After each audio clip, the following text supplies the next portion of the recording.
اللہ تبارک و تعالی کی لاریب کتاب ہے جو اس نے اپنے محبوب صلی اللہ علیہ وسلم کے قلب اطہر پر نازل کی۔ دنیا کی کتابیں پڑھنے لگو تو اس کے اختتام پہ جا کے لکھا ہوتا ہے کہ اگر اس کو پڑھتے ہوئے کوئی غلطی دیکھیں تو اطلاع دے دیں تاکہ آئندہ ایڈیشن کے اندر اس کو درست کیا جا سکے۔ لیکن قرآن کا یہ کمال ہے کہ اس کو کھولیں تو اس کے پہلے ورق پہ لکھا ہوا ہے لا ریب فیہ۔ پڑھنے والے 1000 بار بھی پڑھے گا تو اس میں غلطی کی گنجائش نہیں پائے گا،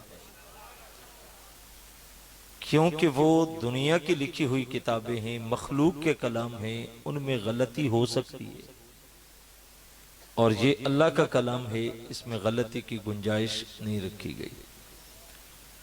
حضور علیہ السلام کو اللہ نے جو بڑے معجزات دیے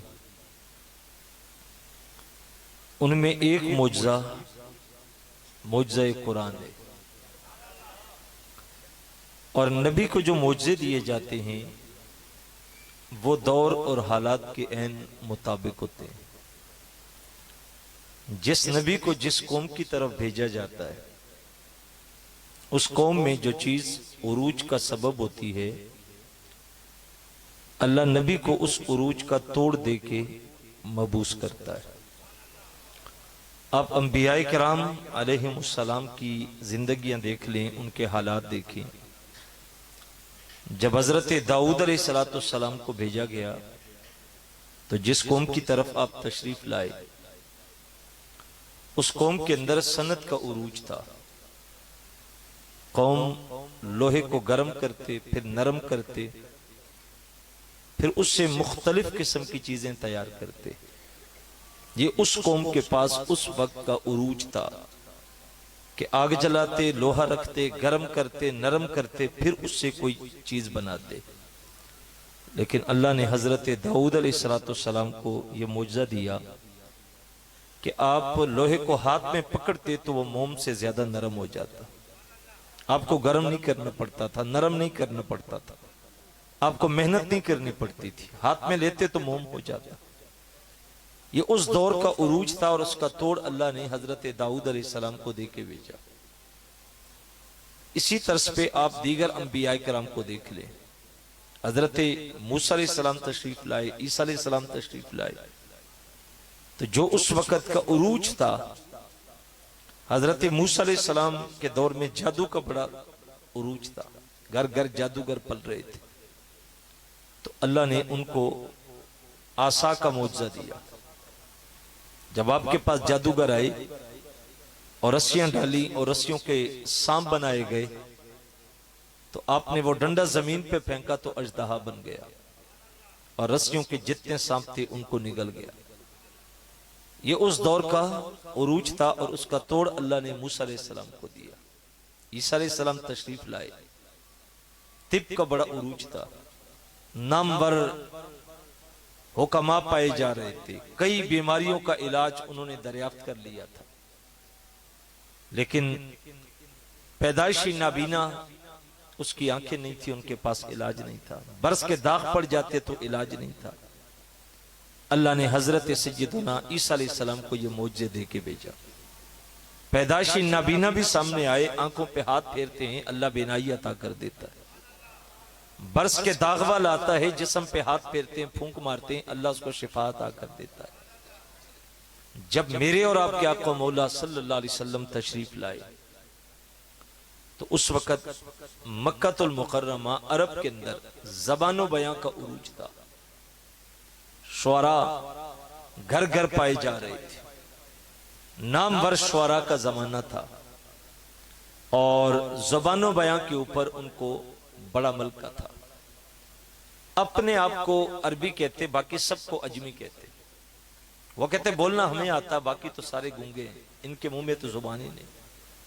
یہ تو بولنا ہی نہیں جانتے، زبان تو ہمارے پاس ہے، بولنا ہمیں آتا ہے۔ اس معاشرے میں سرور کائنات صلی اللہ علیہ وسلم نے کھڑے ہو کے فرمایا انا افصح العرب، لوگوں سنو، جو بولنے کا ڈھب اور سلیقہ محمد جانتا ہے وہ کوئی بھی نہیں جانتا۔ اور اللہ نے اپنے محبوب کو یہ کمال عطا فرمایا تھا کہ زبان کے اندر، عرب کے اندر فصاحت اور بلاغت اللہ نے مصطفیٰ کو عطا کی۔ زبان کا حسن یہ ہوتا ہے، کلام کا حسن یہ ہوتا ہے کہ بندہ کلام تھوڑا کرے لیکن سننے والوں کے لیے اس میں بہت کچھ ہو۔ آپ 1.5 گھنٹہ خطاب کر لیتے ہیں لیکن سننے والوں کو کچھ حاصل نہیں ہوتا، اور دوسری طرف یہ کہ آپ 5 سے 10 منٹ لگاتے ہیں لیکن سننے والے بہت کچھ حاصل کر لیتے ہیں۔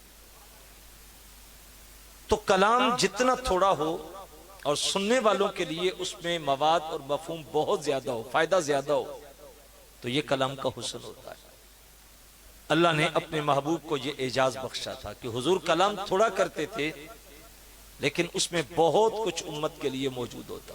تاریخ فرشتہ نے آقا علیہ السلام کی فصاحت کے اوپر بڑی خوبصورت ایک مثال اور ایک واقعہ کو ذکر کیا۔ فرماتے ہیں کہ نبی رحمت صلی اللہ علیہ وسلم، ایک بادشاہ گزرا تھا جس کو 3 چیزوں کے اوپر شک تھا۔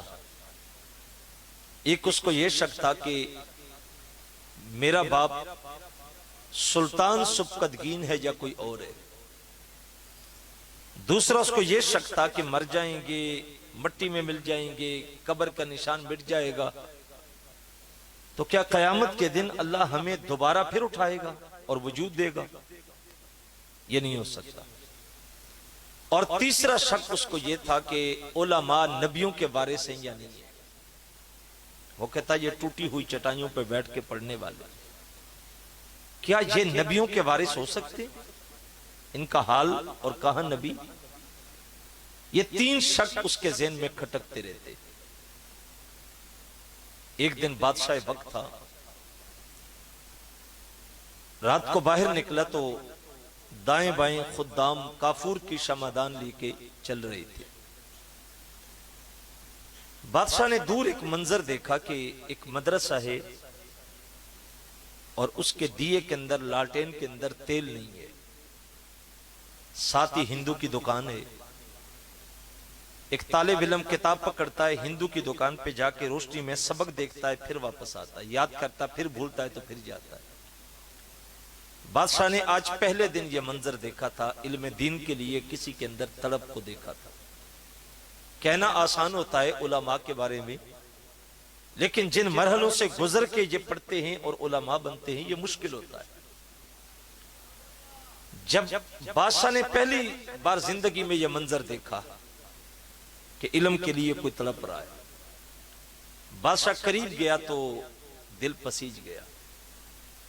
خادم کو بلا کے کہا ایک کافوری شمعدان اس طالب علم کو دے دو، سبق یاد کرے گا۔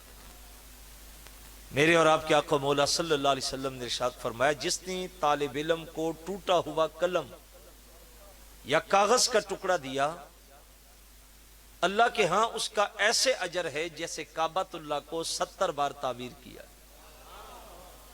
ٹوٹا ہوا قلم یا کاغذ کا ٹکڑا کہ چلو یہ پڑھے گا تو کچھ لکھے گا، یاد کرے گا، سبق اس میں لکھ لے گا، اللہ کے رسول فرماتے ہیں اس کو اللہ اتنا اجر دیتا ہے جیسے کعبۃ اللہ کو 70 بار تعمیر کرنے کا اجر۔